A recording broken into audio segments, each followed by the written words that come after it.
As a mom, it's become the norm lately to wake up tired, and honestly, I hate that for me. Like, why is it no matter how early I go to bed or how much coffee I drink, I still feel like I ran a marathon before I even open my eyes? And don't even get me started on my endless to-do lists that have to start right now because my baby is hungry. But on a serious note, I've been reflecting on how much I've learned through motherhood and the things no one really tells you about before having kids. I wish I could go back and sit my younger self down, or even any woman who's thinking about starting a family, and share some of these lessons. Because let's be real, motherhood is beautiful, mom life is amazing, but it also has its roller coasters. And knowing a few things ahead of time might have made the ride a little bit smoother.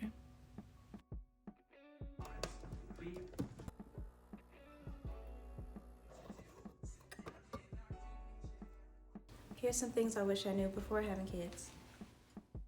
Alright, so transparency hour, because if I can keep it real with anybody, I can keep it real with you. After having my first child, my sense of identity became muddled into who I aspire to be and being mom. Now, mom is a full-time job. You don't get any breaks. You become completely consumed into being the best mother you can possibly be that you no longer remember who you were before having a baby. You aren't warned about the changes that follow right behind your mental health, maintaining your confidence, or even remembering self-care. I myself dealt with a mild postpartum depression, and the devil has a way of trying to keep you stagnant when your mind is vulnerable to the interpretation of things that may not be the reality. But that's when God steps forward and He reminds you of the light within, and He silences that negativity. And in silencing that negativity, it allows you to harness that beauty within and really regain and find your strength, clawing your way back up. Because, baby, sometimes you're going to have to claw.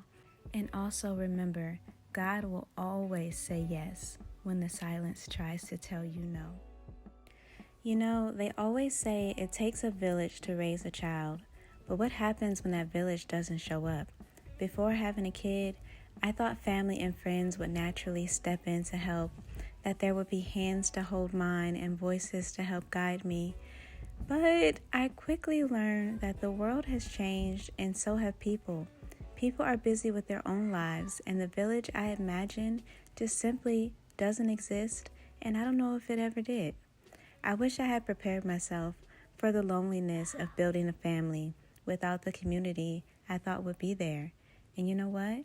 Sometimes moms just get tired, and it's nice to know that the people that you love are there to lend a helping hand when sometimes you don't have the hand to give to yourself. I didn't realize that the people that I thought would be there during the most joyous time of my life and the most trying time of my life probably wouldn't be there, not because of any selfish reason of their own, but because sometimes life just really goes on. And I don't know if it's my fault for putting those expectations on people or if it's their fault for not even trying. All I knew was that I was a new mom. I was lonely.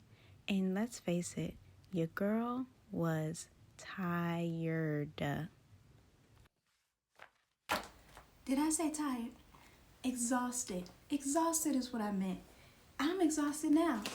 And she's 5. And where was this village everybody talks about? They were nowhere to be found.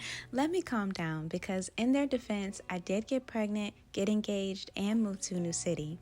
But because I left, that doesn't give them an excuse to not try, right? Wrong.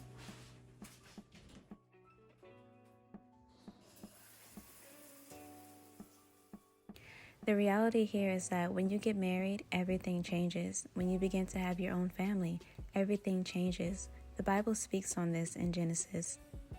Therefore, a man shall leave his father and his mother and hold fast to his wife, and they shall become one flesh. So it's not about cutting off your family or turning your back on them, or even turning your back on friendships or other relationships. It's about shifting your priorities.